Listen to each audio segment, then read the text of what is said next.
الرحمن الرحیم نحمدہ ونصلی علی رسولہ الکریم اما بعد۔ سیرت النبی صلی اللہ علیہ وسلم کا یہ مبارک سلسلہ اللہ کے فضل و کرم سے جاری ہے۔ آج ہماری کلاس نمبر 48 ہے، سبق نمبر 48 ہے سیرت النبی صلی اللہ علیہ وسلم کا، اور پچھلے سبق میں ہم نے بیت المقدس سے معراج تک کے سفر کی، بلکہ سدرۃ المنتہا کے اس پار تک کا پورا واقعہ سمجھا تھا، اس کے درمیان پیش آنے والے واقعات سمجھے تھے۔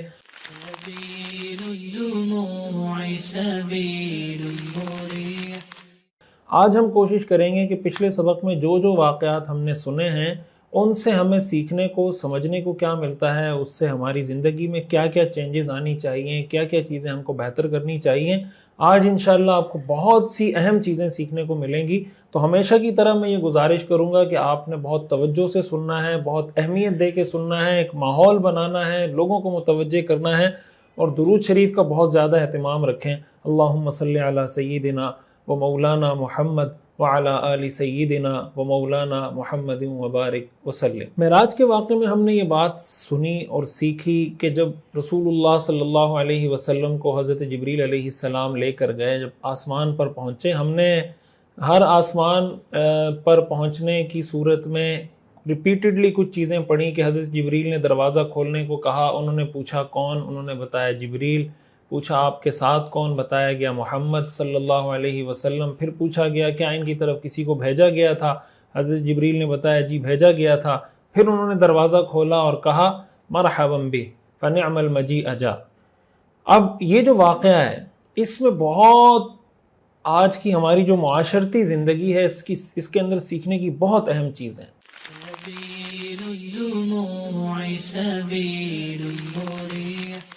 پہلی چیز کہ بغیر اجازت کے کسی کے گھر میں داخل نہ ہو۔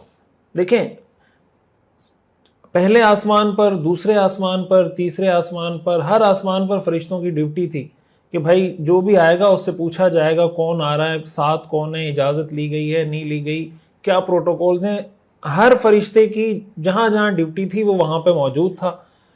پھر حضرت جبریل علیہ السلام ہم جانتے ہیں فرشتوں کے سردار ہیں، لیکن جب وہ وہاں پہ پہنچے ہیں تو فرشتوں نے ان سے پہلے حضرت جبریل علیہ السلام نے دستک دی، یعنی اجازت طلب کی۔ یہ نہیں کہ میں فرشتوں کا سردار ہوں تو میں بغیر اجازت کے داخل ہو جاؤں، انہوں نے باقاعدہ اجازت طلب کی۔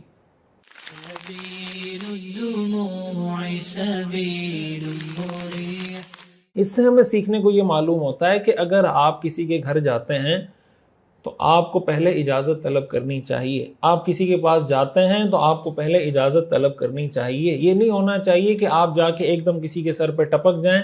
اب اس کی کوئی مصروفیت ہے، کوئی کام ہے، وہ کسی اپنی پرائیویٹ کوئی نجی زندگی کے کسی کام میں مصروف ہے، بیوی بچوں کے لیے اس نے وہ ٹائم خاص کیا ہوا تھا، آپ اس کے جا کے سر پہ ٹپک گئے۔ یہ جو طرز عمل ہے یہ شریعت کے مزاج کے خلاف ہے۔ قرآن کریم میں اللہ تعالیٰ ارشاد فرماتے ہیں یا ایھا الذین آمنوا لا تدخلوا بیوتا غیر بیوتکم حتی تستأنسوا وتسلموا علی اہلہا ذالکم خیر لکم لعلکم تذکرون، کہ اے ایمان والو اپنے گھروں کے سوا کسی دوسرے کے گھر میں اس وقت تک داخل نہ ہو جب تک اجازت نہ لے لو، وتسلموا علی اہلہا، اور جب تک ان کے گھر میں موجود لوگوں کو سلام نہ کر لو۔ اور آگے اللہ فرماتے ہیں ذالکم خیر لکم، یہ طریقہ تمہارے لیے بہتر ہے، یہی طریقہ تمہارے لیے بہتر ہے، اور اللہ تعالیٰ فرماتے ہیں کہ امید ہے کہ تم اس کا خیال رکھو گے۔ آگے اللہ تعالیٰ ارشاد فرماتے ہیں فَإِن لَمْ تَجِدُوا فِيهَا أَحَدًا، کہ اگر تمہیں گھر میں کوئی نہ ملے، یعنی تم گھر پہ گئے، اجازت طلب کی، گھر پہ کوئی نہیں ہے، فَلَا تَدْخُلُوهَا، تو اس گھر میں داخل مت ہو، حَتَّى يُؤْذَنَ لَكُمْ، جب تک تمہیں اجازت نہ دے دی جائے۔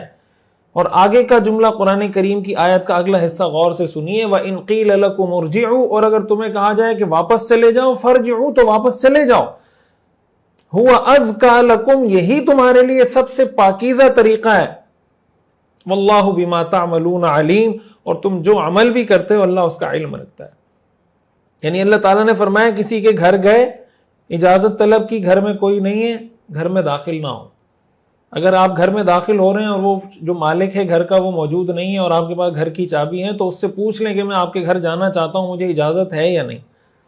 اور آگے اللہ نے فرمایا کہ اگر تم کسی کے گھر پر گئے، کسی سے ملنے کے لیے گئے، ان قیل لکم ارجعوا، اس نے کہا کہ بھائی واپس چلے جاؤ، ابھی میرے پاس وقت نہیں ہے، میں ابھی ملنا نہیں چاہتا، میں ابھی کسی کام میں مصروف ہوں، میری ڈیوٹی کا ٹائم ہے، کوئی بھی اس نے عذر آپ کے سامنے پیش کر دیا، فرجعوا، اللہ فرماتے ہیں واپس چلے جاؤ، ہوا ازکا لکم، یہ پاکیزہ ترین طریقہ ہے۔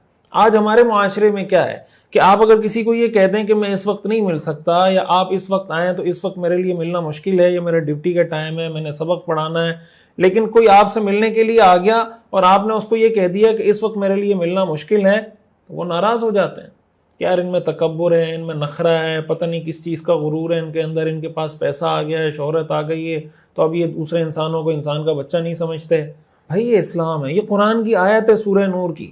یہ سیرت پڑھانے کا مقصد بنیادی طور پہ یہ ہے کہ ہمارے اندر جہاں جہاں جو خرابیاں آ گئی ہیں نا، ہم اس کو ریپیئر کرتے چلے جائیں، ایک ایک کر کے ہم اپنے اندر جو سن رہے ہیں نا، میں اپنے اندر، آپ اپنے اندر جو سیرت کا یہ سبق اور قرآن کی اس آیت کو سن رہے ہیں، وہ یہ ارادہ، یہ نیت کر لیں کہ آج کے بعد میں نے اپنے اندر یہ چینجز لے کر آنی ہے کہ اگر میں کسی سے ملنے جا رہا ہوں اور وہ مجھے کہتا ہے کہ میں آپ سے نہیں مل سکتا، کسی کے گھر پر گیا، اس نے کہا ابھی، اس کا یہ مطلب نہیں کہ آپ نے کسی کا قرضہ لیا ہوا ہے، قرض دار آ رہا ہے، آپ کہہ رہے، یہ فراڈ اور دھوکے بازی کی بات میں نہیں کر رہا، یہ تو ظاہر ہے کہ آپ نے کسی سے قرضہ لیا تو ملیں پھر اس سے، یہ چوری، یہ جو طرز عمل ہے، یہ اس کا میں نہیں کہہ رہا۔ ویسے روٹین کی عادت میں آپ کسی کو کال کر رہے ہیں، وہ آپ کی کال نہیں اٹھا پا رہا کسی بھی وجہ سے، ہو سکتا ہے وہ واش روم میں ہو سکتا ہے وہ کھانا کھا رہا ہو سکتا ہے وہ اہلیہ کے ساتھ کسی بات چیت میں مصروف ہو سکتا ہے گھر میں کسی ایسی پوزیشن میں ہو، غصے میں بیٹھا ہوا ہو، گھر میں اس کا کوئی پھڈا ہوا ہو اور اب وہ کسی کی کال نہ سننا چاہ رہا ہو، بعد میں آپ کہیں کہ یار آپ نے تو میرا فون نہیں اٹھایا، یہ نہیں کیا، فلاں نہیں کیا۔ قرآن کہتا ہے ان قیل لکم ارجعوا فرجعوا،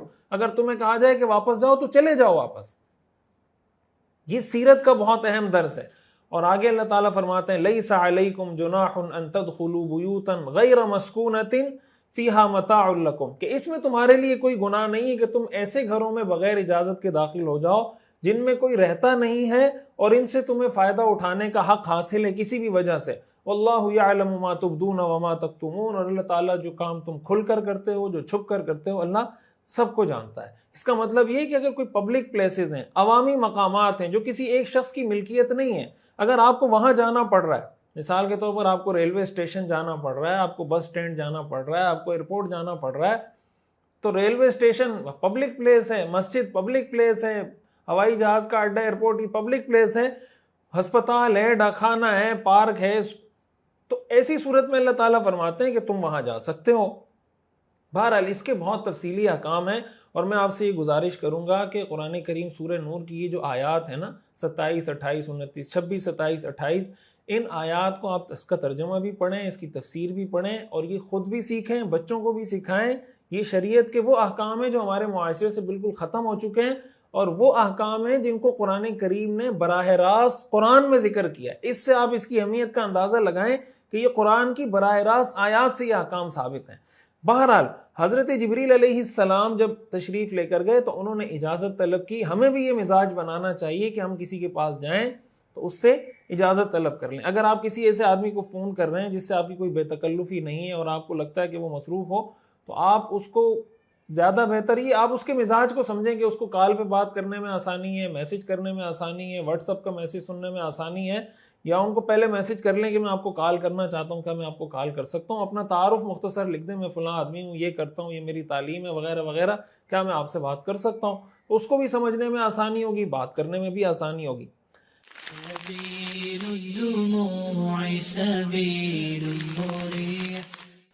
شریعت کا مزاج آپ اس سے اندازہ لگائیں کہ اگر کوئی شخص اپنے گھر آ رہا ہے نا، سفر سے، لمبے سفر پہ گیا ہوا ہے، مثلا مثال کے طور پر مہینے 2 مہینے کے سفر پہ گیا ہوا ہے، یا 1 سال بعد گھر آ رہا ہے، تو شریعت میں اس بات کا حکم ہے کہ اگر کوئی کسی لمبے سفر سے واپس آ رہا ہو نا، تو گھر میں اچانک داخل نہ ہو، بلکہ پہلے سے گھر والوں کو اطلاع کر دے کہ میں فلاں ٹائم میں پہنچ رہا ہوں۔ بعض لوگوں کی عادت ہوتی ہے نا کہ سرپرائز دینے کی، اب 1 سال بعد آ رہے ہیں سرپرائز دینے کہ بھائی ایک دم میں جا کے بیوی کے سر پہ پہنچوں گا۔ اب بیوی کس حالت میں ہے بھائی؟ آپ 1 سال بعد آ رہے ہیں تو آپ بیوی سے یہ ایکسپیکٹ کریں گے کہ بیوی آپ کے لیے تیار ہو، وہ صاف ستھری حالت میں ہو، اس کے کپڑے اچھے ہوں وغیرہ وغیرہ۔ ہو سکتا ہے اس کا اس وقت کسی کے ساتھ کوئی لڑائی چل رہی ہو، کوئی پھڈا چل رہا ہو، اس کا موڈ ٹھیک نہ ہو۔ شریعت یہ کہتی ہے کہ اگر لمبے سفر سے اپنے گھر واپس آ رہے ہیں تو بیوی کو بتا کر آئیں تاکہ وہ پہلے سے اس کو پتا ہو کہ یار میرا شوہر آ رہا ہے، وہ اس کے لیے تیاری کر کے رکھیں۔ تو جب اپنے گھر انسان کو یہ حکم ہے کہ اپنے گھر جائیں تو اجازت لے کر اور اطلاع دے کر جائیں، تو دوسرے کے گھروں کے اندر بغیر اطلاع کے جانا کیسے ٹھیک ہوگا؟ یہ ہمارے یہاں کلچر تو ہے کہ بعض اوقات آپ اگر کسی کو واپس کر دیں تو اپنے کلچر کی وجہ سے اس کو برا سمجھ رہا ہوتا ہے، لیکن میں ہمیں شروع سے یہ بات بتاتا جا رہا ہوں کہ ہم سیرت پڑھی اسی لیے رہے ہیں کہ ہمارے لیے سٹینڈرڈ ایک ہو جائے، کسی کا کلچر ہمارے لیے سٹینڈرڈ نہ بنے، یا نہ میرا کلچر نہ آپ کا کلچر، سٹینڈرڈ ہمارے لیے قرآن حدیث اور سیرت بنے۔ بہرحال دوسری چیز جو اس میں سیکھنے کی ہے، حضرت جبریل علیہ السلام سے پوچھا گیا کون؟ انہوں نے بتایا جبریل۔ پوچھا گیا آپ کے ساتھ کون؟ انہوں نے بتایا محمد صلی اللہ علیہ وسلم۔ تعارف پیش کر دیا نا، نام بتا دیا۔ اس سے فرشتوں کو پتہ چل گیا، جبریل کو بھی وہ جانتے تھے، حضور علیہ الصلوۃ والسلام کا نام بتایا، ان کو بھی جانتے تھے۔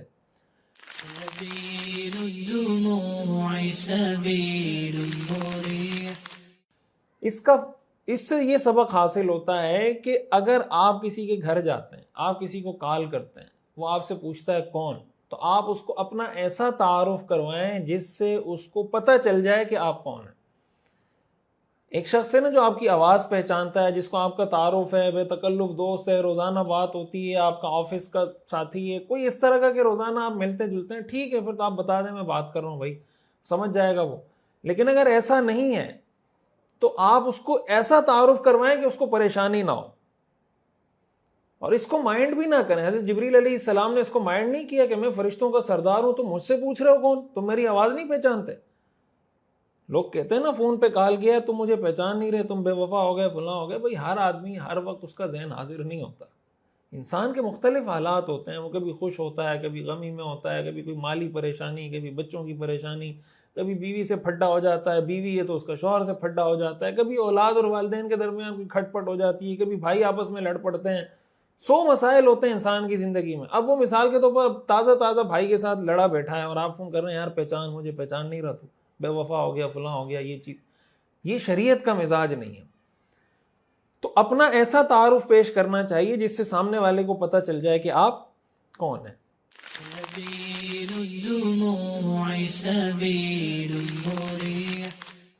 حدیث میں آتا ہے رسول اللہ صلی اللہ علیہ وسلم ایک مرتبہ گھر میں تشریف رکھتے تھے، تو حضرت جابر رضی اللہ تعالیٰ عنہ فرماتے ہیں کہ میرے والد پر کچھ دین تھا، کچھ قرض تھا، اور جو مطالبہ کرنے والے تھے وہ مطالبہ کرنے کے لیے آئے، وہ مان نہیں رہے تھے۔ میں حضور کے پاس آیا کہ حضور سے کہتا ہوں کہ کچھ سفارش کر دیں، مجھے کچھ ٹائم دے دیں۔ تو حضرت جابر فرماتے ہیں میں نے دروازے پر دستک دی، جب دروازے پر دستک دی حضور نے پوچھا من تھا، کون ہے؟ میں نے بتایا انا، میں۔ حضور نے فرمایا انا کیا ہوتا ہے؟ میں کیا ہوتا ہے؟ کأنہ کرہا، حضور نے اس کو ناپسند کیا۔ بھئی یہ کون سا طریقہ ہے؟ میں پوچھ رہا ہوں کون، تم کہہ رہے ہو میں تو ہر آدمی اپنے آپ کو میں کہتا ہے، دنیا کے اندر جتنے لوگ ہیں سب اپنے آپ کو میں کہتے ہیں، تو میں کا مطلب آپ کون ہیں؟ حضور علیہ الصلوۃ والسلام نے اس سے منع فرمایا۔ مقصد کیا ہے؟ مقصد یہ کہ آپ سے کوئی تعارف پوچھے تو اپنا ایسا تعارف پیش کریں جس سے سامنے والے کو پتہ چل جائے کہ آپ کون ہیں۔ اسی سے یہ بات ہمیں سمجھ میں آ رہی ہے جسے میں نے بتایا کہ موبائل پہ فون کریں، میسج کریں، واٹس اپ کریں، تو اس کو بتا دیں، اپنا تعارف بتا دیں، اس میں کوئی اپنی انسلٹ محسوس نہ کریں، اس کو کوئی اپنی عزت کا مسئلہ نہ سمجھیں، اس میں کوئی ایسی بات نہیں ہے۔ اچھا جناب، مزید آگے بڑھتے ہیں۔ حضرت جبریل علیہ السلام آگے بڑھے، مختلف آسمانوں پر انبیاء کرام علیہم السلام سے ملاقات ہوئی، تو ہم نے یہ پڑھا کہ مثلا حضرت آدم علیہ السلام کے سامنے گئے تو حضرت آدم علیہ السلام کے بارے میں حضرت جبریل نے بتایا کہ ھذا ابوک فسلم علیہ، حضرت آدم ہیں آپ کے والد، ان کو سلام کیجیے۔ حضرت موسیٰ سے ملوایا تو بتایا یہ موسیٰ ہیں، ان کو سلام کیجیے۔ حضرت ابراہیم سے ملوایا تو بتایا یہ آپ کے والد حضرت ابراہیم ہیں، ان کو سلام کیجیے۔ یعنی حضور علیہ الصلوۃ والسلام کو جہاں جہاں جس نبی سے ملوایا جا رہا تھا، حضور علیہ الصلوۃ والسلام کو ان کا تعارف بھی کروایا جا رہا تھا کہ یہ فلاں پیغمبر ہیں، یہ فلاں پیغمبر ہیں، آپ ان کو سلام کیجئے، یہ فلاں پیغمبر ہیں، یہ فلاں پیغمبر ہیں، یہ فلاں پیغمبر ہیں۔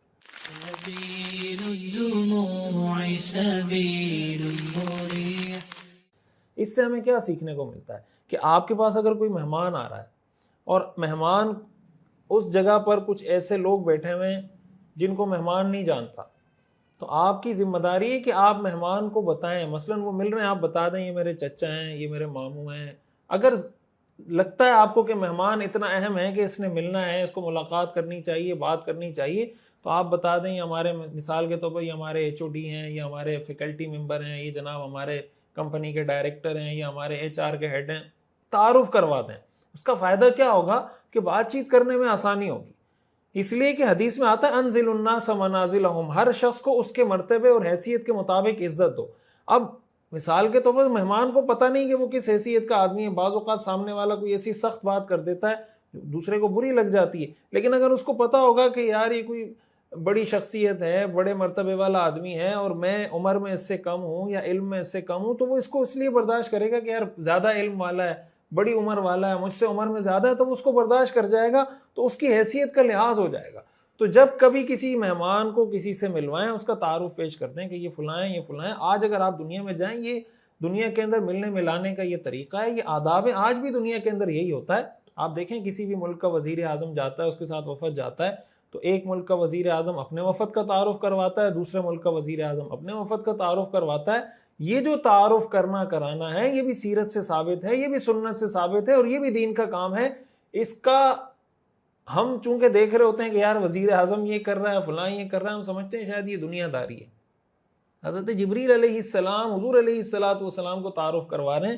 تو جو دین سے وابستہ لوگ ہیں، عام طور سے بعض اوقات کچھ لوگوں میں ایسا دیکھا گیا کہ وہ ان چیزوں کا خیال نہیں کرتے. تو ان چیزوں کا خیال ضرور کرنا چاہیے کہ کہاں کس سے ملوایا جا رہا ہے، اس کا تعارف اس کو کروا دیا جائے.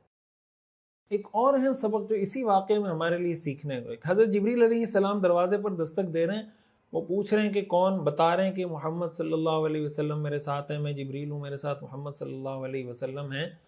تو ایک تو ہمیں یہ معلوم ہوتا ہے کہ حضور علیہ السلام کی شخصیت ایسی تھی جس سے فرشتے واقف تھے، یعنی حضور علیہ السلام کو فرشتے جانتے تھے. انہوں نے مزید تفصیل نہیں پوچھی کہ محمد کون ہے کون نہیں ہے، بس انہوں نے اتنا پوچھا کہ کیا ان کو پیغام بھیجا گیا تھا. اس سے حضور علیہ السلام کی عظمت کا، آپ کے مقام کا اندازہ ہوتا ہے کہ آسمان کے فرشتے سب حضور علیہ السلام کو بہت اچھی طرح جانتے ہیں صلی اللہ علیہ وسلم.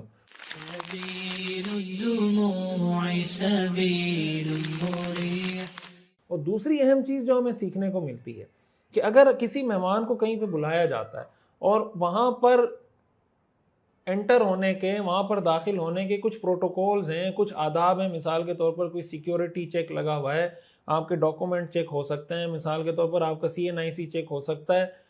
تو ایسی صورت میں مہمان کو یا کوئی بھی معزز شخصیت ہے جس کو بلایا گیا ہے، لے جایا گیا ہے، اس کو اس پہ ناراض نہیں ہونا چاہیے کہ یار تم میری انسلٹ کر رہے ہو. بعض لوگ اس کو بھی اپنی انسلٹ سمجھتے ہیں کہ یار آپ نے مجھے بلوایا، یہاں پہ آپ میرا CNIC چیک کروا رہے ہو، یہاں پہ آپ میرا تھم لگوا رہے ہو، یہاں پہ آپ میری ڈاکومنٹیشن چیک کروا رہے ہیں. اگر کسی جگہ کے کچھ پروٹوکولز، کچھ رول ریگولیشنز بنے ہوئے ہیں اور آپ کو وہاں پر بلایا گیا ہے، اور وہ ڈیوٹی پر موجود پروٹوکول آفیسر یا جو بھی وہاں پہ موجود آفیسر ہے وہ اپنے پروٹوکول فالو کر رہا ہے، تو آپ کو اس کو اپریشیٹ کرنا چاہیے کہ ویل ڈن، آپ اپنا کام اچھے طریقے سے کر رہے ہیں. اس کو اپنی بےزتی یا بے عزتی یا انسلٹ آپ کیوں سمجھتے ہیں؟ یہ حضرت جبریل علیہ السلام نے کہا کہ تم مجھ سے کیوں پوچھ رہے ہو کہ تم کون ہو، یہ کیوں پوچھ رہے ہو کہ تمہارے ساتھ کون ہے، اور پھر یہ کیوں پوچھ رہے ہو کہ کیا ان کو بلانے کے لیے، بھائی جب میں لے کر آیا ہوں تو کسی نے مجھے کہا ہوگا، اللہ نے مجھے کہا ہوگا تو میں لے کر آیا ہوں، تو مجھ سے یہ کیوں پوچھ رہے ہو کہ کیا ان کے پاس کسی کو بھیجا گیا تھا؟ حضرت جبریل نے، انہوں نے پوچھا کیا کسی کی تشکیل ہوئی تھی، کسی کو بھیجا گیا تھا کہ ان کو لے کر آئیں؟ تو حضرت جبریل نے یہ نہیں کہا تم کون ہوتے ہو مجھ سے پوچھنے والے. حضرت جبریل نے بتایا ہاں بالکل بھیجا گیا تھا.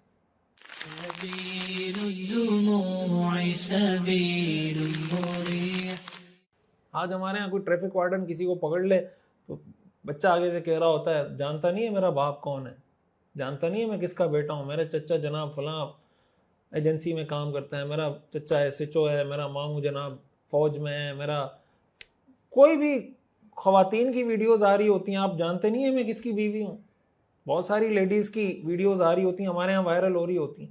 بھائی ٹریفک پولیس آفیسر ہے، وہ وہاں پہ کھڑا ہوا ہے، اس کی جو ڈیوٹی ہے وہ آپ سے ڈیمانڈ کر رہا ہے مثال کے طور پر بھائی آپ اپنا ڈرائیونگ لائسنس دکھا دیں ڈرائیونگ لائسنس. ان کو کہیں پہ کوئی ناکہ لگا ہوا ہے اور وہ آپ کی شناخت پہچاننا چاہ رہے ہیں، کوئی پولیس ہے یا کوئی سیکیورٹی کے ادارے ہیں، آپ سے کہہ رہے ہیں CNIC دکھا دیں آپ CNIC. گاڑی کے کاغذات چیک کرنے کے اتھارٹی جن اداروں کے پاس ہے وہ آپ کی گاڑی کے کاغذات چیک کرنا چاہ رہے ہیں، دکھا دیں ان کو. اب تو جانتا نہیں ہے میں کون ہوں، میرا ابا کون ہے، میرا چچا کون ہے، میں فلاں کا بیٹا ہوں. ہمارے ہاں اس چیز کو عزت کی علامت سمجھا جاتا ہے. جو بڑے گھروں کے لوگ ہوتے ہیں دنیاوی اعتبار سے ان کے بچے یہ حرکتیں کر رہے ہوتے ہیں اور والدین ان کو یہ نہیں سمجھاتے کہ بیٹا ٹریفک پولیس اگر روکے تو تمیز سے رول ریگولیشن کو فالو کرتے ہوئے جو قانون کی دائرے کے اندر چیزیں رہتے ہوئے وہ آپ سے ڈیمانڈ کر رہا ہے ڈاکومنٹیشن کی، دکھا دیں اس کو. اور اگر آپ کوئی غیر قانونی کام کر رہے ہیں وہ آپ کو چالان کر رہا ہے تو چالان پے کریں. لیکن کہتے ہیں بھائی میرا چالان آپ کیسے کرو گے، میں تو فلاں جگہ کا آفیسر ہوں، میں فلاں ادارے میں کام کرتا ہوں، میں فلاں آفیسر ہوں جناب، میں یہ کرتا ہوں، میں وہ کرتا ہوں. یہ جو ہمارے ہاں ایک عجیب قسم کا شاہانہ ایک ایسا مزاج بن چکا ہے. باتیں ہم یہاں پہ کریں گے کہ برطانیہ کا وزیر اعظم سائیکل پہ گھومتا ہے، فلاں آدمی سائیکل پہ گھومتا ہے یورپ. بھائی یہ ہمیں سیرت سے سیکھنے کو مل رہا ہے، یہ سیرت ہے، یہ سیرت ہم اسی لیے پڑھ رہے ہیں. تو جو پروٹوکولز ہیں، ہر آدمی اپنے تئیں آفیسر ہے، چھوٹے سے چھوٹا آدمی بھی دنیاوی اسٹیٹس کے لحاظ سے، بڑے سے بڑا آدمی بھی، ہر آدمی اپنے پروٹوکول کے حساب سے آفیسر ہے. بھائی اسی کو ٹچ کر کے دیکھیں، کسی سے ذرا بات کر کے دیکھیں، وہ ایسے آگ بگولا ایسے منہ سے اس کے شعلے نکلیں گے، آپ حیران ہو جائیں گے کہ شاید یہ وزیر اعظم لگا ہوا ہے، کوئی آرمی چیف لگا ہوا ہے. وزیر اعظم یا آرمی چیف ہی کیوں نہ ہو، جو رول ریگولیشن ہیں، جو پروٹوکولز ہیں وہ سب کو فالو کرنے ہوں گے. جس کے لیے جو پروٹوکول بنے ہوئے کہ بھئی آپ کے لیے یہ پروٹوکولز ہیں، آپ کے لیے یہ پروٹوکولز ہیں، آپ کے لیے یہ پروٹوکولز ہیں. تو حضرت جبریل علیہ السلام فرشتوں کے سردار ہیں. ان سے پوچھا گیا کون ہے، انہوں نے بتایا میں جبریل ہوں. پوچھا گیا آپ کے ساتھ کون ہے، بتایا گیا محمد ہے. پوچھا گیا کیا اللہ نے کسی کو بھیجا تھا، تو حضرت جبریل نے بتایا جی بھیجا تھا، اسی لیے لے کر آیا ہوں. تو کہا ٹھیک ہے مرحبا، انہوں نے کہا ویلکم. تو کہیں پر بھی کوئی ایسی چیز سامنے آتی ہے تو ہمیشہ سیرت کے اس سبق کو یاد رکھیں. آپ کو آئندہ کوئی ٹریفک پولیس والا روکے، اپنے بچے کو یہ بات سمجھائیں کہ بیٹا آپ کو ٹریفک پولیس والا روکے اور قانون کے دائرے میں وہ آپ سے ڈرائیونگ لائسنس یا کچھ مانگ رہا ہو تو دیکھیں حضرت جبریل سے فرشتوں نے پوچھا تھا تو حضرت جبریل نے برا نہیں مانا، تو تمہارا مرتبہ تو حضرت جبریل سے زیادہ نہیں ہے نا. تم سے کوئی پوچھ لے تم بھی بتا دینا میرے پاس یہ ڈاکومنٹیشن ہے.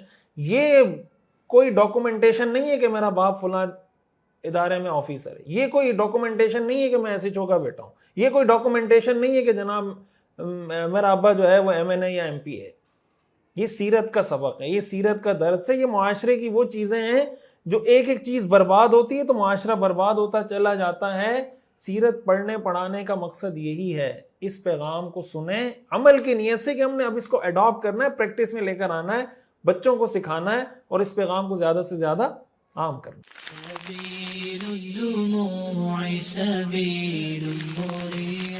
اسی کے ساتھ ساتھ ان واقعات میں ہم نے یہ واقعہ بھی پڑھا کہ حضرت جبریل علیہ السلام جہاں جہاں گئے جس نبی کے سامنے، تو حضور علیہ الصلاۃ والسلام سے کہا کہ آپ ان کو سلام کریں. حضور نے سلام کیا، انہوں نے جواب دیا اور ویلکم کیا.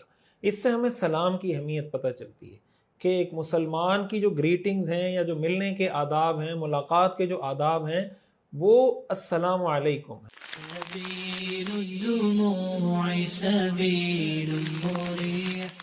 اور جو پورے الفاظ ہیں السلام علیکم ورحمۃ اللہ وبرکاتہ. حدیث میں آتا ہے ایک شخص حضور علیہ الصلاۃ والسلام کے پاس آئے اور انہوں نے سلام کیا السلام علیکم، آپ نے جواب دیا اور آپ نے فرمایا 10. دوسرے صاحب آئے، انہوں نے سلام کیا السلام علیکم ورحمۃ اللہ، تو آپ نے جواب دیا اور آپ نے فرمایا 20. تیسرے صحابی آئے، انہوں نے سلام کیا السلام علیکم ورحمۃ اللہ وبرکاتہ، آپ نے فرمایا 30. جواب دیا اور آپ نے فرمایا 30.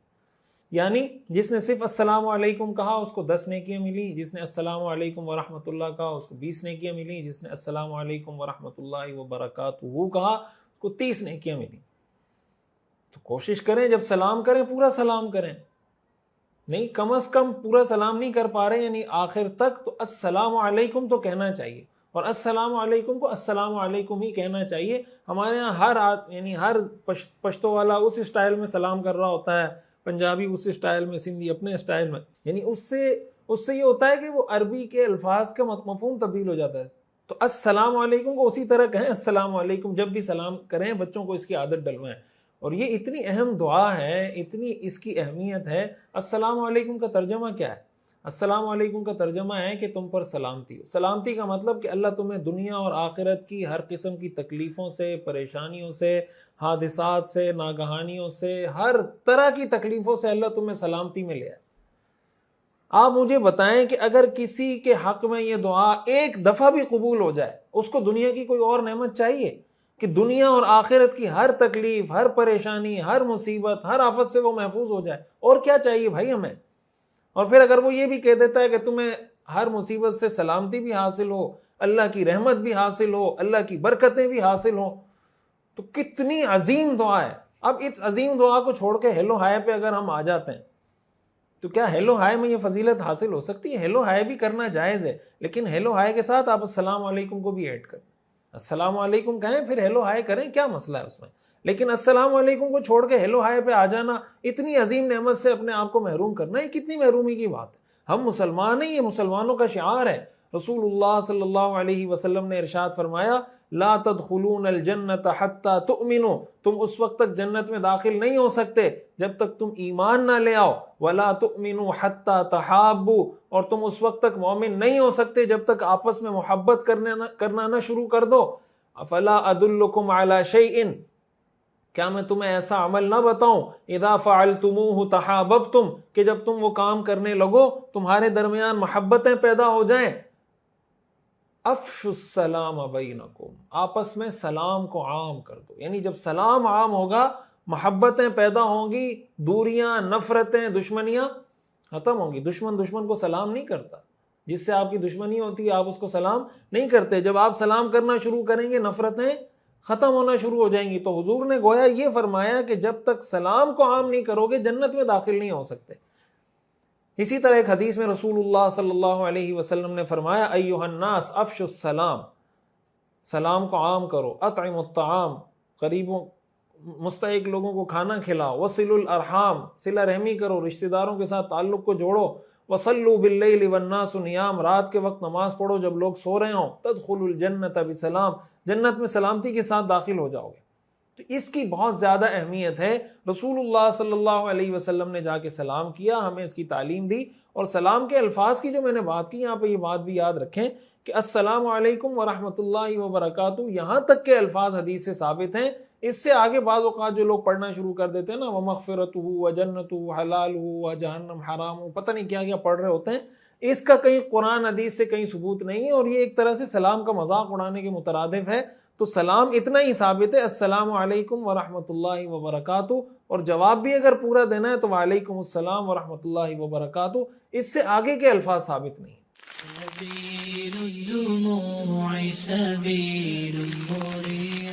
ایک اور اہم سبق جو ہمیں سیکھنے کو ملتا ہے کہ دیکھیں حضور علیہ الصلاۃ والسلام جا رہے ہیں نا، تو حضرت جبریل حضور کو کہہ رہے ہیں کہ آپ سلام کیجیے.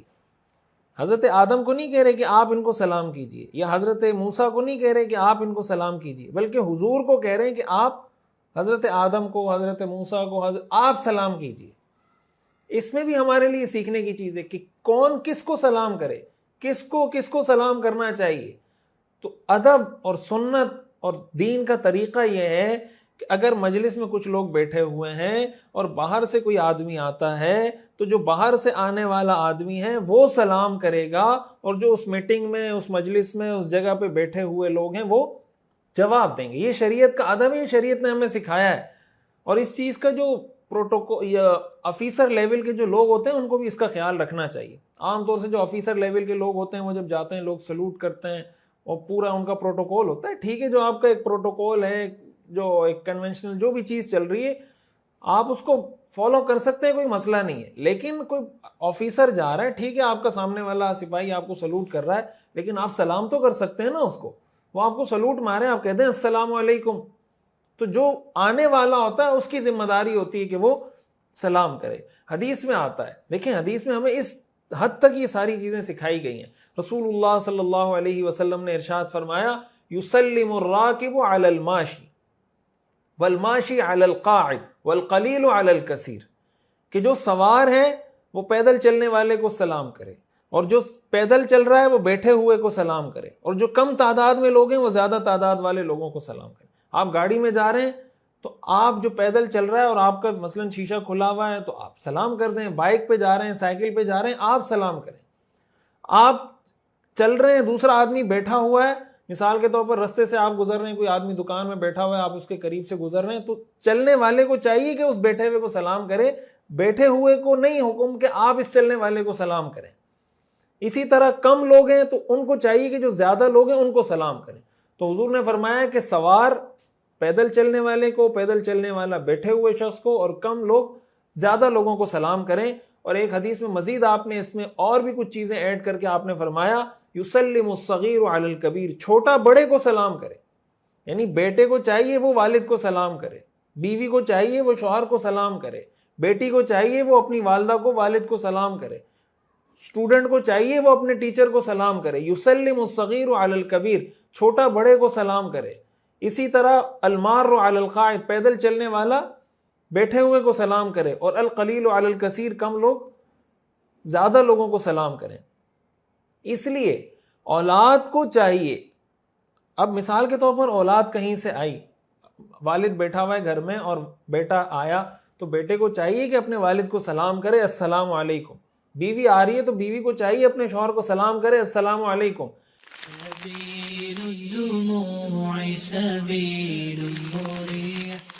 اسی طرح گھر میں اگر کوئی داخل ہو رہا ہے تو گھر میں داخل ہونے کا تو باقاعدہ یہ ادب ہے کہ گھر میں داخل ہوتے وقت سلام کریں۔ رسول اللہ صلی اللہ علیہ وسلم نے ہمیں اس کی تعلیم دی کہ جب گھر میں داخل ہو رہے ہیں تو سلام کریں۔ حدیث میں آتا ہے، حضرت انس رضی اللہ تعالیٰ عنہ فرماتے ہیں رسول اللہ صلی اللہ علیہ وسلم نے مجھے نصیحت کرتے ہوئے فرمایا، یا بنیا، بیٹا، اذا دخلت علی اہلک، جب گھر میں داخل ہو، فسلم، سلام کیا کرو، یکون برکتن علیک وعلی اہلک، اہل بیتک، یہ تیرے لیے بھی برکت کا ذریعہ بنے گا، تیرے گھر والوں کے لیے بھی برکت کا ذریعہ بنے گا۔ آج ہم میں سے ہر آدمی یہ چاہتا ہے نا میرے گھر میں برکت آ جائے، رسول اللہ صلی اللہ علیہ وسلم نے اس کا طریقہ بتا دیا کہ جب گھر میں جاؤ سلام کرو۔ آج تو ہمارے ہاں یہ ہوتا ہے کہ شوہر اپنے گھر میں داخل ہوتے وقت بیوی کو سلام کرنے کو بعض لوگ اپنی ٹور کے خلاف سمجھتے ہیں کہ یار میں بیوی کو سلام کیوں کروں، ابا سمجھتا ہے میں بیٹے کو سلام کیوں کروں، میں گھر والی کو سلام کیوں کروں۔ حضرت انس کو حضور فرما رہے گھر میں داخل ہو سلام کرو، آپ کو بھی برکت ملے گی، آپ کے گھر والوں کو بھی برکت ملے گی۔ تو گھروں میں برکتیں حاصل کرنے کا بہترین نسخہ جو حدیث سے ثابت ہے وہ یہ ہے کہ جب بھی گھر میں داخل ہو سلام کریں السلام علیکم۔ یہ ساری وہ چیزیں جو پریکٹیکل چیزیں ہیں، اور میں یہ گزارش کروں گا کہ ان کو ایسے ہی سن کے گزار نہ دیں کہ ٹھیک ہے بہت مزہ آیا، بہت اچھی اچھی چیزیں سننے کو ملی، اس کو پریکٹس میں ہمارے آ جانا چاہیے۔ یہ سیرت پڑھنے پڑھانے کا مقصد ہے ساری محنت کا، کہ ہماری پریکٹس میں آ جائے، ہمارے بچوں کی پریکٹس میں آ جائے۔ اور اصل چیز یہ ہے کہ اگر جیسے برابر کے لوگ ہیں، دوست ہیں، کوئی ایسی صورتحال ہے تو کوشش یہ کرنی چاہیے کہ جو سلام میں پہل کر سکے وہ سلام میں پہل کر لے۔ حدیث میں آتا ہے رسول اللہ صلی اللہ علیہ وسلم نے فرمایا کہ الرجلان یلتقیان ایہما یبدأ بالسلام فقال اولاہما باللہ۔ صحابہ نے پوچھا یا رسول اللہ، دو لوگ رستے پہ جا رہے ہیں، ملاقات ہوتی ہے، سلام میں کون پہل کرے؟ اب دونوں ہی چل رہے ہیں، دونوں کی ملاقات ہو رہی، کون سلام کرے؟ تو آپ نے فرمایا جو اللہ کے زیادہ قریب ہے اس کو سلام کرنا چاہیے، اولاہما باللہ، جو اللہ کے زیادہ قریب ہے اس کو چاہیے کہ سلام کرے۔ اس کا مطلب سلام میں پہل کرنے والا وہ اللہ کے زیادہ قریب ہوتا ہے۔ تو ہم اگر یہ چاہتے ہیں کہ ہم اللہ کے قریب ہو جائیں، ہمیں سلام میں پہل کرنی چاہیے۔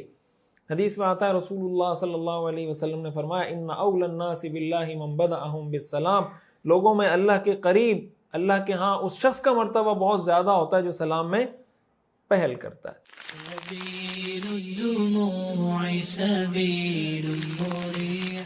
ایک اور چیز جو اس سے ہمیں سیکھنے کو ملتی ہے کہ رسول اللہ صلی اللہ علیہ وسلم نے جب سلام کیا تو انبیاء کرام علیہ السلام نے جواب دیا، اور انہوں نے صرف جواب نہیں دیا، حضور علیہ السلام کو ویلکم بھی کیا، مرحبا بھی کہا۔ تو پہلی چیز جو ہمیں سیکھنے کو ملتی ہے کہ کوئی سلام کرے تو اس کا جواب دیں۔ سلام کرنا سنت ہے، سلام کا جواب دینا واجب ہے۔ رسول اللہ صلی اللہ علیہ وسلم نے ایک مسلمان کے دوسرے مسلمان پہ جو حقوق گنوائے ہیں، ان حقوق میں سے ایک حق یہ ہے کہ اس کے سلام کا جواب دیا جائے۔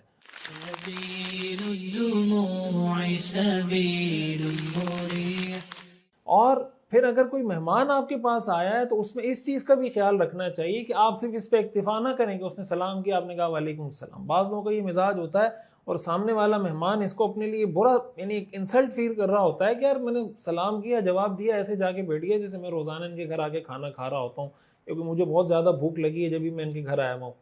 تو اس کو کچھ ویلکم کہیں, خوش آمدید کہیں, جو بھی الفاظ آپ کے معاشرے میں آپ کی زبان میں آپ کے کلچر میں کہے جاتے ہیں. قرآن کریم میں اللہ تعالیٰ نے اس بات کا حکم دیا ہے وَإِذَا حُيِّيتُم بِتَحِيَّةٍ فَحَيُّوا بِأَحْسَنَ مِنْهَا أَوْ رُدُّوهَا کہ جب تمہیں کوئی شخص سلام کرے تو اس سے بہتر طریقے سے اس کا جواب دو, اور کم از کم درجہ یہ کہ جتنا اس نے کیا اتنا تو کرو. یعنی اگر اس نے السلام علیکم کہا ہے تو آپ السلام علیکم ورحمۃ اللہ کہتے ہیں, وعلیکم السلام ورحمۃ اللہ کہتے ہیں, وعلیکم السلام ورحمۃ اللہ وبرکاتہ کہتے ہیں. اس سے اس کو لگے گا کہ یار محبت کا اظہار کر رہا ہے مجھ سے, اور سلام کا جواب بھی دے دیں. ساتھ مہمان ہیں تو آپ اس کو کہیں خوش آمدید, مرحبا, ویلکم, بخیر راغلے, وشاتکے, جی آیا نو, بھلی کری آئے. آپ اس کو اپنی زبان میں جو بھی ویلکم کے الفاظ ہیں, مرحبا کے الفاظ ہیں, آپ اس کو کہیں. یہ ویلکم کرنا یہ صرف کوئی جائز کام نہیں ہے بلکہ یہ سنت ہے, انبیاء کی سنت ہے. رسول اللہ صلی اللہ علیہ وسلم جب گئے تو انبیاء میں سے ہر نبی نے آپ کو مرحبا کہا, ہر نبی نے آپ کو ویلکم کیا. اور خود حضور علیہ الصلوۃ والسلام کی عادت تھی کہ جب آپ کے پاس کوئی مہمان آتا تھا تو آپ مرحبا کہتے تھے, اس کو خوش آمدید کہتے تھے. کوئی مہمان آ رہا ہے آپ اس کو کہیں مجھے آپ سے مل کے بہت خوشی ہوئی, بہت شکریہ آپ تشریف لائے, آپ کا اپنا گھر ہے. جیسے جس طرح کی باتیں عام طور سے معاشرے میں چل رہی ہوتی ہیں, ہم ان چیزوں کو دنیا داری سمجھتے ہیں. دنیا داری اس سینس میں تو ہے کہ ٹھیک ہے ہم دنیا میں ایک دوسرے سے ملتے ہیں, لیکن یہ دین کا کام ہے, شریعت کا کام ہے, اس پہ آپ کو ثواب ملے گا. رسول اللہ صلی اللہ علیہ وسلم کی سیرت و سنت پر عمل کی نیت سے کریں گے, یہ سب عبادت ہے, یہ دنیا کے کام نہیں ہے. یہی وہ بات ہے جو میں بار بار عرض کرتا ہوں کہ دینداری اور دنیا داری کے جو ہمارے ہاں تصورات ہیں وہ الگ ہیں. سیرت کو سامنے رکھیں گے تو پتہ چلے گا کیا دینداری ہے کیا دنیا داری ہے. حدیث میں آتا ہے کہ حضور علیہ الصلوۃ والسلام کی خدمت میں عبد القیس کا وفد آیا. رسول اللہ صلی اللہ علیہ وسلم نے پوچھا یہ وفد کون سا ہے, کون لوگ ہیں, کہاں سے آئے ہیں؟ انہوں نے بتایا کہ ربیعہ قبیلے کے لوگ ہیں. آپ صلی اللہ علیہ وسلم نے فرمایا مرحبا بالقوم, اس گروپ کو, آنے والے لوگوں کو میری طرف سے مرحبا, ویلکم. اور آگے آپ نے فرمایا غیر خزایا ولا ندایا ولا ندامہ, کہ ان کو ایسا خوش آمدید, ایسا ویلکم کہ نہ ان کی یہاں کوئی رسوائی ہوگی نہ ان کو آنے پر ندامت ہوگی. یعنی آپ یہاں پہ بالکل ریلیکس ہو کے رہیں, آپ کو یہاں پہ کوئی ٹینشن نہیں ہونی چاہیے. اسی طرح ایک اور حدیث میں ہے کہ حضور علیہ الصلوۃ والسلام کی جو چچا زاد بہن ہے حضرت ام ہانی رضی اللہ تعالی عنہا, ان کو حضور علیہ الصلوۃ والسلام نے فتح مکہ کے موقع پر وہ حضور کی خدمت میں حاضر ہوئی. حضور علیہ الصلوۃ والسلام غسل فرما رہے تھے اور حضرت فاطمہ رضی اللہ تعالیٰ عنہ جو آپ کی صاحبزادی ہیں انہوں نے پردہ کیا ہوا تھا, حضور علیہ الصلوۃ والسلام کے آگے چادر تانی ہوئی تھی. اتنے میں انہوں نے سلام کیا تو حضور نے فرمایا کون ہے؟ پوچھا کون ہے, بتایا ام ہانی بنت ابی طالب ہیں.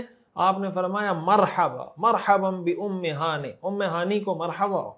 تو حضور علیہ الصلوۃ والسلام کی یہ سنت ہے, آپ کا یہ مزاج ہے. صحیحین کی حدیث ہے, صحیح بخاری اور صحیح مسلم کی, کہ حضور علیہ الصلوۃ والسلام کے پاس جب حضرت فاطمہ رضی اللہ تعالی عنہ تشریف لاتی تھی, حضرت عائشہ رضی اللہ تعالیٰ عنہ فرماتی ہے کہ حضرت فاطمہ رضی اللہ تعالیٰ عنہ کا جو چلنے کا انداز تھا نا وہ بالکل رسول اللہ صلی اللہ علیہ وسلم جیسا تھا. جب وہ چلتی تھیں تو ایسے چلتی تھی جیسے اللہ کے رسول صلی اللہ علیہ وسلم کا چلنے کا انداز تھا.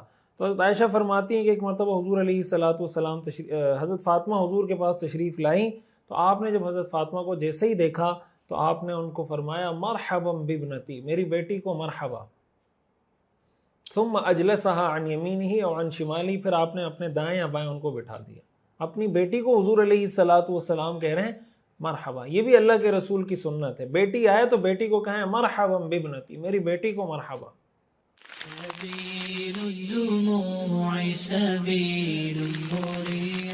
کتنا اچھا ہمارا معاشرہ بن جائے اگر ہمارے ہاں معاشرے میں والدین اپنی اولاد کو اس طرح محبت دینا شروع کر دیں. اولاد کی ذمہ داری ہے والدین کی عزت کریں, والدین کی ذمہ داری ہے اولاد کو اس طرح محبت اور عزت دیں جس طرح اللہ کے رسول صلی اللہ علیہ وسلم اپنی اولاد کو محبت دیا کرتے تھے.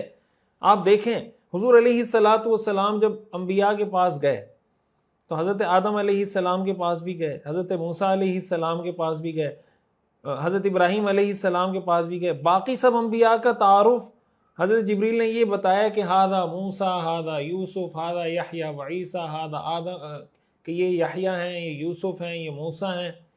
لیکن جب حضرت آدم کا تعارف کروایا تو بتایا ہاذا آدم، ہاذا ابوک، یہ آپ کے والد ہیں۔ حضرت ابراہیم کا جب تعارف کروایا تو بتایا یہ آپ کے والد ہیں۔ تو حضرت آدم نے بھی حضور کو کہا مرحبا بالابن الصالح، نیک بیٹے کو مرحبا۔ حضرت ابراہیم نے بھی حضور کو فرمایا مرحبا بالابن الصالح، نیک بیٹے کو مرحبا۔ تو انبیاء حضور جو حضرت ابراہیم اور حضرت آدم، ظاہر ہے وہ حضور علیہ الصلوۃ والسلام، حضرت آدم تو سب انسانوں کے والد ہیں، حضرت ابراہیم حضور علیہ الصلوۃ والسلام کے دادا ہیں، ان کے والد بنتے ہیں، تو انہوں نے حضور علیہ الصلوۃ والسلام کو فرمایا میرے بیٹے کو مرحبا۔ تو دادا کے سامنے پوتا آ جائے تو پوتے کو کہہ دے مرحبا میرا بیٹا، پوتی آ جائے تو اس کو کہہ دے مرحبا، نواسا آ جائے، نواسی آ جائے اس کو کہہ دے مرحبا۔ یہ مرحبا ایک لفظ ہے، یہ آپ اپنی زبان میں اپنے کلچر کے حساب سے کوئی بھی ایسا جملہ جس سے سامنے والے کو محبت اور عزت کا احساس ہو، اس کو پتہ چلے کہ میرے والد نے، میری والدہ نے مجھے عزت دی، مجھے محبت دی ہے۔ یہ وہ سنت ہے جو ہمارے معاشرے میں چھوڑی جا چکی ہے، ختم ہو چکی ہے۔ اور وجہ کیا ہے؟ وجہ یہی ہے کہ اللہ کے رسول کی سیرت ہمیں نہیں معلوم۔ آج سے ہم یہ عزم کریں، اولاد آئے تو اولاد کو بھی مرحبا کہیں۔ والدین کو تو اولاد کو چاہیے، والدین کو تو اولاد کہے گی، لیکن ہمارے معاشرے میں یہ پہلو تو بیان ہوتا ہے، لیکن بعض اوقات یہ پہلو دب جاتا ہے کہ والدین کی کیا ذمہ داری ہے کہ اپنی اولاد کو کس طریقے سے ٹریٹ کریں، کس طریقے سے اپنی اولاد کو محبت دیں۔ آپ کا بیٹا آتا ہے، اپنے بیٹے کو گلے سینے سے لگائیں، اس کو حق کریں، اس کو محبت دیں، اس کو پتہ چلے آپ کے بیٹے کے اندر اس سے جواں مردی پیدا ہوگی، مردانگی پیدا ہوگی، اس میں حوصلہ پیدا ہوگا۔ بیٹی آ رہی ہے اس کو مرحبا کہیں، اس کے سر پہ ہاتھ رکھیں۔ اماں کے پاس بیٹی آ رہی ہے، اماں کو چاہیے اپنی بیٹی کو گلے سے لگائے، سینے سے لگائے، اس کو مرحبا کہے، اس کو ویلکم کہے، اس کو چومے، اس سے پتہ چلے کہ اس کے اندر حوصلہ پیدا ہوگا۔ آج جو نفسیات پڑھانے والے لوگ ہیں، جو موٹیویشنل اسپیکر ہیں اور جناب کاؤنسلنگ کرنے والے لوگ ہیں، وہ یہ چیزیں جب کسی اور ٹیکنیکل طریقے سے پڑھا رہے ہوتے ہیں تو ہم کہتے ہیں یار دیکھیں کتنی اچھی اچھی باتیں کر رہے ہیں۔ تو کیا اللہ کے رسول صلی اللہ علیہ وسلم سے بہتر کاؤنسلنگ کوئی کر سکتا ہے؟ پیرنٹ کی کاؤنسلنگ کوئی کر سکتا ہے؟ اولاد کی نفسیات اللہ کے رسول سے بہتر کوئی سمجھا سکتا ہے؟ تو کتنا ہی بہتر ہو کہ ہم یہ سب کچھ سیکھ لیں، ہمیں کسی موٹیویشن کی ضرورت نہیں پڑے گی۔ سب سے بہترین موٹیویشن ہمارے پاس اللہ کے رسول کی سیرت ہے۔ لَقَدْ كَانَ لَكُمْ فِي رَسُولِ اللَّهِ أُسْوَةٌ حَسَنَةٌ، تمہارے لیے رسول اللہ کی ذات میں اسوہ حسنہ ہے۔ آپ دیکھیں نا کتنا بہترین اسوہ حسنہ ہے۔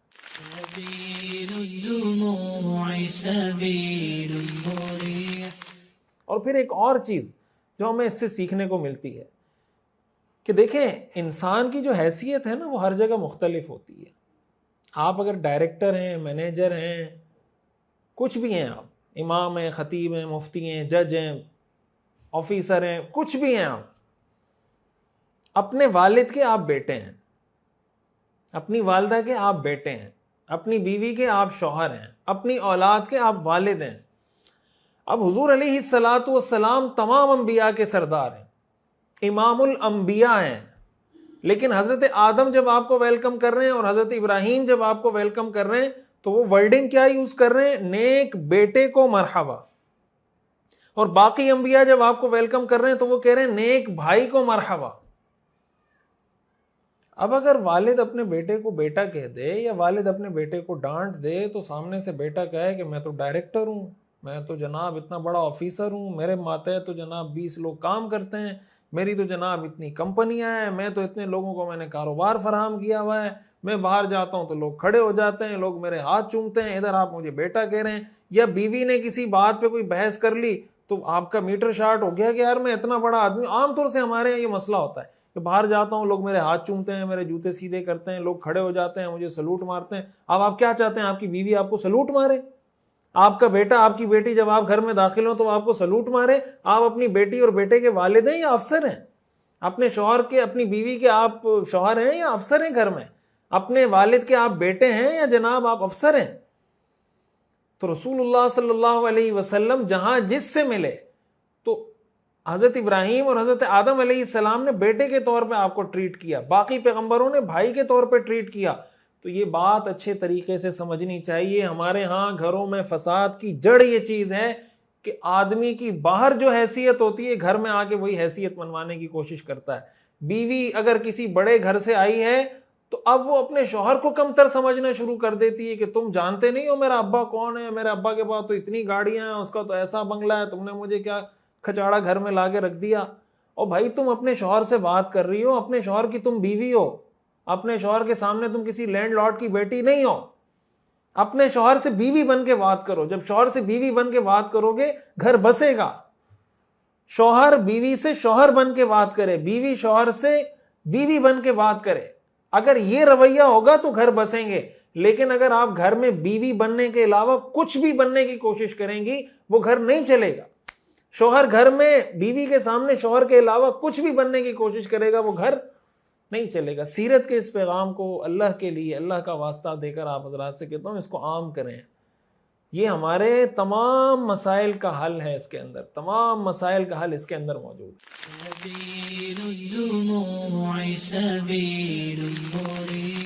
ایک اور سبق جو سیکھنے کا ہے کہ تمام انبیاء نے حضور علیہ السلام کو جو ویلکم کیا نا، ایک لفظ سب نے استعمال کیا، النبی الصالح، نیک نبی.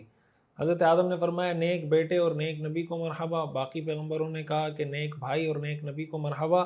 اس کا مطلب یہ ہوا کہ تمام انبیاء کرام علیہم السلام نے حضور علیہ السلام کی نبوت کا اعتراف کیا اور اسی ٹائٹل سے آپ کو ویلکم کیا. اب اگر کوئی آدمی یہ دعویٰ کرتا ہے کہ میں حضرت موسیٰ علیہ السلام کا ماننے والا ہوں لیکن وہ حضور علیہ السلام کو اللہ کا رسول نہیں مانتا، اس کا مطلب وہ حضرت موسیٰ کا ماننے والا نہیں ہے. اگر کوئی یہ دعویٰ کرتا ہے کہ میں ابراہیمی ہوں، میں حضرت ابراہیم کے مذہب پر ہوں، اور وہ حضور علیہ السلام کو اللہ کا پیغمبر اور اللہ کا رسول نہیں مانتا، اس کا مطلب وہ حضرت ابراہیم کا ماننے والا نہیں ہے. اگر کوئی یہ کہتا ہے کہ میں عیسائی ہوں، حضرت عیسیٰ علیہ السلام کا ماننے والا ہوں، لیکن وہ حضور علیہ السلام کو اللہ کا پیغمبر اور رسول نہیں مانتا، اس کا مطلب وہ حضرت عیسیٰ علیہ السلام کو نہیں مانتا. تو جب تمام انبیاء نے حضور علیہ السلام کی نبوت اور رسالت کا اعتراف کیا، ان تمام انبیاء کے ماننے والوں کی بھی ذمہ داری ہے اگر وہ واقعتاً اس پیغمبر کو فالو کرتے ہیں کہ وہ بھی حضرت محمد مصطفیٰ صلی اللہ علیہ وسلم کی نبوت، رسالت اور آپ کی ختم نبوت کا اقرار کریں.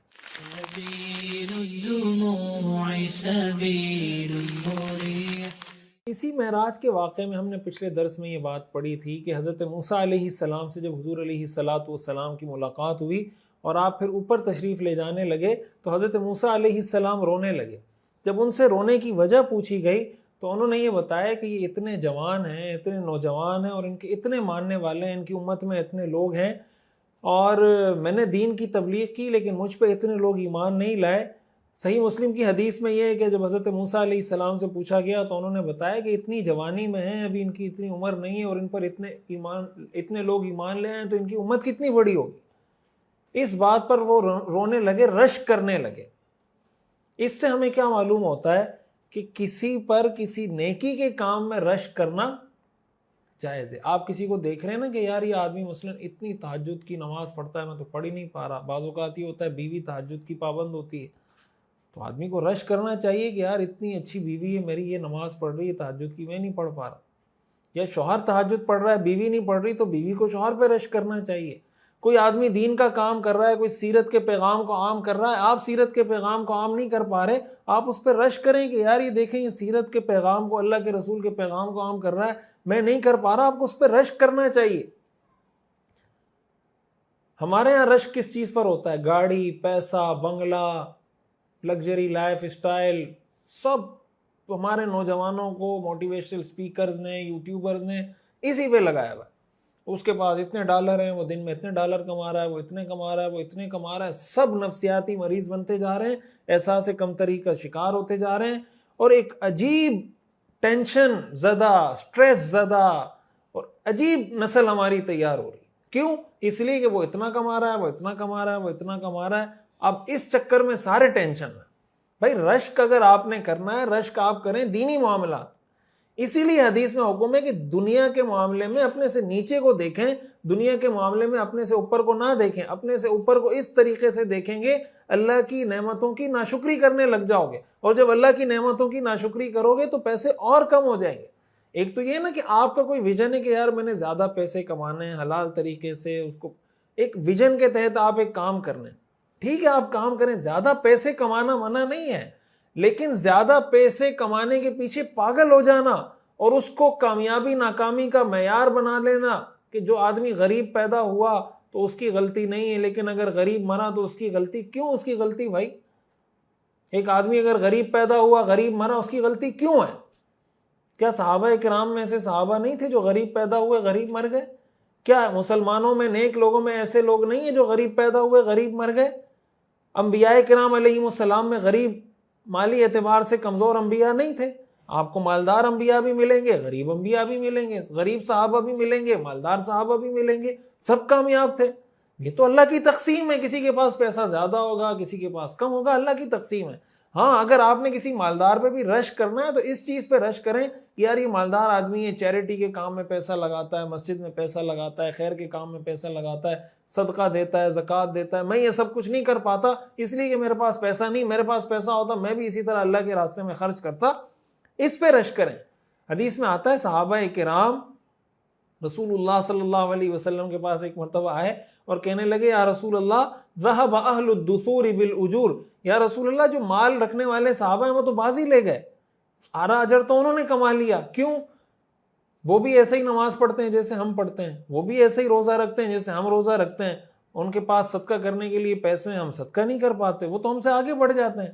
آپ صلی اللہ علیہ وسلم نے فرمایا کیا میں تمہیں ایسی چیز نہ بتاؤں جس سے تم بھی صدقہ کرنے کے قابل ہو جاؤ؟ صحابہ نے فرمایا ضرور بتائیں۔ آپ نے فرمایا ان بکل تسبیحۃ صدقہ، ہر تسبیح سبحان اللہ صدقے کا ثواب رکھتا ہے، کل تکبیرۃ صدقہ، ہر تکبیر اللہ اکبر صدقے کا ثواب ہے، کل تحلیلۃ صدقہ، ہر تحلیل یعنی لا الہ الا اللہ صدقے کا ثواب رکھتا ہے، کل تحمیدۃ صدقہ، ہر تحمید یعنی الحمدللہ صدقے کا ثواب رکھتا ہے، وامر بالمعروف نیکی کا حکم دینا صدقہ، نہی عن المنکر برائی سے روکنا صدقہ۔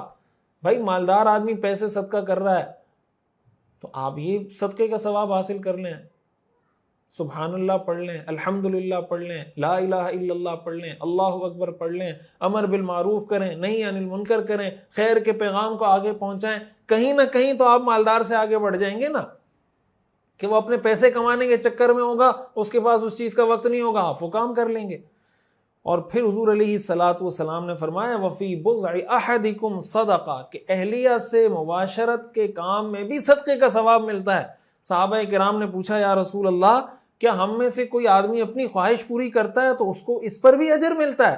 آپ نے فرمایا ارأیتم لو وضعها فی الحرام الیس کان یکون علیہ وزر، تو مجھے یہ بات بتاؤ اگر وہ اپنی یہ خواہش کسی حرام جگہ پوری کرتا تو کیا اس کو گناہ نہ ہوتا؟ صحابہ نے کہا یا رسول اللہ ضرور گناہ ہوتا۔ آپ نے فرمایا فَكَذَلِكَ إِذَا وَضَعَهَا فِي الْحَلَالِ يَكُونُ لَهُ الْأَجْرُ، اسی طرح جب وہ حلال جگہ اپنی خواہش پوری کرے گا اللہ اس عمل پر بھی اس کو اجر عطا فرمائے گا۔ اور صحیح مسلم کی ایک حدیث ہے کہ حضور علیہ الصلوۃ والسلام کے سامنے جب صحابہ نے یہ اظہار کیا کہ مالدار صحابہ تو آگے بڑھ گئے، حضور علیہ الصلوۃ والسلام نے ان کو بتایا کہ بھائی تم ہر نماز کے بعد 33 مرتبہ سبحان اللہ، 33 مرتبہ الحمدللہ، 33 مرتبہ اللہ اکبر یہ پڑھ لیا کرو۔ تو انہوں نے کہا ٹھیک ہے۔ بعد میں یہ جو فقیر صحابہ تھے یہ آئے، انہوں نے کہا کہ یا رسول اللہ وہ جو مالدار صحابہ ہیں یہ باتیں تو انہوں نے بھی سن لی ہیں، وہ بھی اب سبحان اللہ الحمدللہ اللہ اکبر پڑھنا شروع ہو گئے، وہ تو پھر ہمارے برابر ہو گئے بلکہ ہم سے آگے نکل گئے۔ حضور نے فرمایا ذالک فضل اللہ یؤتیہ من یشاء، یہ اللہ کا فضل ہے جسے عنایت فرما دے۔ اب اس میں سیکھنے کی چیز کیا ہے کہ صحابہ کرام رش کس چیز پہ کر رہے ہیں؟ رش کس چیز پہ کر رہے ہیں کہ یار یہ مالدار صحابہ اپنی مالداری کی وجہ سے نیکیاں بہت کما رہے ہیں، اس وجہ سے رشک نہیں کر رہے کہ اس کے پاس پیسہ بہت ہے۔ تو آپ بھی مالدار ہونا چاہتے ہیں، اچھی بات ہے مالدار ہوں، نیت یہ رکھیں کہ میں مالدار ہو کر ایسے خرچ کروں گا جیسے فلاں آدمی دین کے کام پر، خیر کے کام پر، لوگوں کی فلاح و بہبود کے کام پہ خرچ کرتا ہے، میں بھی ایسے خرچ کروں گا۔ جب یہ مقصد ہوگا نا تو وہ ٹینشن، سٹریس، وہ جو چیزیں وہ خود بخود ختم ہوتی چلی جائیں گی۔ تو اس لیے ہمارے پاس سٹینڈرڈ یا معیار کسی پر رش کرنے کا وہ دینداری ہونی چاہیے. سارے فساد کی جڑ وہ دنیا کی یہ محبت ہے جس میں انسان حلال حرام کی تفریق کیے بنا اپنے آپ پر ایسی ٹینشن سوار کرتا ہے اور لوگوں کو اپنے لیے سٹینڈرڈ بناتا ہے کہ اس کے پاس اتنا، اس کے پاس. آپ جس سے زیادہ پیسہ حاصل کریں گے آپ کو سامنے ایسے لوگ ملیں گے جن کے پاس آپ سے زیادہ پیسہ ہوگا. نتیجہ یہ ہوگا کہ آپ ٹینشن میں مرتے ہی چلے جائیں گے. اور ایک بات یہ بھی یاد رکھیں کہ دیکھیں دو طرح کی چیزیں ہوتی ہیں. ایک کو کہتے ہیں رشک اردو میں ہم جس کو کہتے ہیں، ایک کو حسد کہتے ہیں. حسد کا مطلب تو یہ ہوتا ہے کہ آپ یہ دل میں آپ کے آرزو کہ یار اس کے پاس یہ جو نعمت ہے کسی طرح اس سے چھن جائے، مجھے ملے نہ ملے اس سے چھن جائے. اس کو حسد کہتے ہیں. وہ کہتے ہیں نا کہ کسی کو اللہ تعالیٰ نے وہ دی کہ بھائی تم دعا کرو. کیا دو بھائی تھے تو اس نے دعا کی اللہ مجھے گاڑی دے دے، بنگلہ دے دے، فلاں فلاں، اس کو مل گیا. اور دوسرے کو کہا، اس نے بھی ایسی کوئی دعائیں مانگی، گاڑی مل جائے، بنگلہ مل جائے، فلاں کاروبار یہ وہ، اس کو وہ مل گیا. دو اور بھائی تھے کسی اور برادری کے، کسی اور زبان بولنے والے، ان کو اللہ نے کہا وہ کسی خاص زبان پہ لوگوں نے فٹ کیا ہوا ہے لیکن کہیں پر بھی یہ تو ایک کریکٹر مطلب ہمارے معاشرے میں پایا جاتا ہے. اس کو بھی اللہ نے آپشن دی کہ بھائی تم بھی دعا کرو، جو مانگو گے قبول ہو جائے گا. تو اس نے یہ دعا مانگی کہ اللہ میرے بھائی کو بھی ایسا ہی خوار کر دے، فقیر اور محتاج کر دے جیسے میں خوار، فقیر اور محتاج. تو بجائے اس کے کہ یہ دعا کرتا کہ اللہ مجھے اچھا کر دے، مجھے مالدار کر دے، مجھے پیسہ دے دے حلال، وہ یہ دعا کر رہا ہے کہ میرا بھائی مالدار ہے، اس کو میری طرح خوار کر دے. تو یہ حسد ہے کہ آپ یہ چاہتے ہیں کہ مجھے ملے نہ ملے یہ خوار ہو جائے. یہ حرام ہے، ناجائز ہے، کبیرہ گناہ ہے. حدیث میں آتا ہے حسد نیکیوں کو ایسے ختم کرتا ہے جیسے پانی، جیسے آگ خشک لکڑیوں کو ختم کر دیتی. تو رشک تو حسد تو بالکل جائز نہیں ہے. رشک کرنا جائز ہے کہ آپ کو کسی کے پاس کوئی اچھی نعمت، کوئی اچھی چیز ملتی نظر آتی ہے، آپ کے دل میں یہ خواہش پیدا ہو کہ اللہ یہ نعمت مجھے بھی دے دے. اور حضور علیہ الصلوۃ والسلام نے فرمایا کہ رشک دو چیزوں میں جائز ہے. ایک اس بات پہ کہ آپ کسی کو دیکھیں وہ اللہ تعالیٰ نے اس کو دین کا علم دیا ہے، وہ دین کی خدمت کر رہا ہے، دین پر عمل کر رہا ہے، نمازوں کا اہتمام کر رہا ہے، اس پہ رشک کریں. دوسرا اللہ نے کسی کو مال دیا ہے، وہ اپنے مال سے خرچ کر رہا ہے، آپ اس پہ رشک کریں. اس طریقے سے رشک کرنے کی تو اجازت ہے. تو حضرت موسیٰ علیہ السلام کو اس بات پہ رشک آیا کہ یہ پیغمبر ہیں، نوجوان ہیں، میرے بعد آئے ہیں، لیکن ان کی اتنی بڑی امت، میں نے اتنی محنت کی، لوگوں کو تبلیغ کی، لیکن اتنے لوگ ایمان نہیں لائے. حضرت موسیٰ علیہ السلام کو اس بات پہ رونا آیا. ہمیں سیکھنے کو یہ ملتا ہے کہ ہمیں بھی اس بات پہ رونا آنا چاہیے کہ اگر کسی کو دیکھیں کہ نیکیوں میں ہم سے آگے بڑھا ہوا ہے، ہم اس پہ رشک بھی کریں اور پھر اس کے نقش قدم پہ چلنے کی کوشش بھی کریں. سیرت کا یہ سبق، معراج کا یہ سبق ابھی جاری ہے. کچھ اور بھی بہت اہم چیزیں جو ہمیں سیکھنے کو ملتی ہیں، اور سیرت معراج کے کچھ واقعات بھی ہیں جو رہتے ہیں. میں نے اس کی سیٹنگ ترتیب اس طرح رکھی ہے کہ جو واقعات ہم پڑھ چکے ہیں اس سے حاصل ہونے والے اسباق پہلے ہم ڈسکس کر لیں، پھر معراج کے کچھ اور واقعات، اور پھر اس سے حاصل ہونے والے اسباق کی طرف آئیں تاکہ ایک سیکوینس کے ساتھ ہم چیزوں کو سمجھ سکیں. مجھے امید ہے کہ آج کے سبق سے آپ کو بہت سی اہم چیزیں سیکھنے کو یقیناً ملی ہوں گی. ایسے اسباق جو ہیں ان کو تو اہتمام کے ساتھ بار بار سننا چاہیے اور عمل کی نیت سے سننا چاہیے. اور میں آپ سے گزارش کروں گا کہ اس سیرت کے پیغام کو صرف سنیں نہیں، عمل بھی کریں اور اس کی دعوت دینے والے بنیں، لوگوں کو سیرت کے اس کورس کے ساتھ، اس مشن کے ساتھ جوڑیں. اللہ تعالی ہمیں سمجھنے کی اور عمل کرنے کی توفیق عطا فرمائے. آج کے سبق سے متعلق جو سوالات ہیں وہ میں آپ کے سامنے رکھتا ہوں. آپ نے یہ سوالات سننے ہیں اور پھر کمنٹ میں، اسی ویڈیو کے کمنٹ میں آپ نے ان کے جوابات دینے ہیں. اور اگر آپ کو جواب نہ آ رہا ہو تو آپ اس ویڈیو کو دوبارہ سنیں اور ان کے جوابات لکھیں. سب سے پہلا سوال یہ ہے کہ اگر آپ کسی کے گھر جائیں اور وہ آپ سے نہ ملنا چاہے تو اس پر ناراض ہونا کیسا ہے؟ ٹھیک ہے، غلط ہے؟ کسی کے گھر جائیں تو اجازت لینی چاہیے یا نہیں؟ لینی چاہیے، نہیں لینی چاہیے؟ اچھا، پروٹوکولز فالو کروانے پر ناراض ہونا کیسا ہے؟ ٹھیک ہے، غلط ہے؟ کیا ٹریفک پولیس کے ساتھ قانونی دائرے میں تعاون کرنا چاہیے یا بدمعاشی؟ قانونی دائرے میں تعاون، بدمعاشی؟ مہمان کو مختلف لوگوں سے ملوانے کا نبوی طریقہ کیا ہے؟ مہمان کو ملنے والوں کا تعارف کرایا جائے یا مہمان کو ملنے والوں کا تعارف نہ کروایا جائے؟ سلام کا ادب کیا ہے کہ کون کس کو سلام کرے؟ چھوٹا بڑے کو یا بڑا چھوٹے کو؟ حضرت انس رضی اللہ تعالی عنہ کو رسول اللہ صلی اللہ علیہ وسلم نے برکت حاصل کرنے کا کیا نسخہ بتایا؟ گھر میں داخل ہوتے وقت سلام کرنا، نماز پڑھنا، روزہ رکھنا۔ کیا کسی نیک آدمی پر اس کی نیکی کی وجہ سے رشک کرنا جائز ہے؟ جائز ہے، ناجائز ہے، مستحب ہے؟ مہمان کو صرف سلام کرنا چاہیے یا ویلکم کرنے کے کچھ الفاظ بھی ساتھ ملانے چاہیے؟ صرف سلام کرنا چاہیے، ویلکم کے کچھ الفاظ بھی ساتھ ملانے چاہیے۔ والدین کے سامنے اولاد آئے تو والدین کو کیا کرنا چاہیے؟ مرحبا کہنا چاہیے، ایک دم ڈانٹنا شروع کر دینا چاہیے؟ کیا انسان کی ہر جگہ ایک ہی حیثیت ہوتی ہے؟ جی ہاں، جی نہیں۔ وآخر دعوانا ان الحمد للہ رب العالمین۔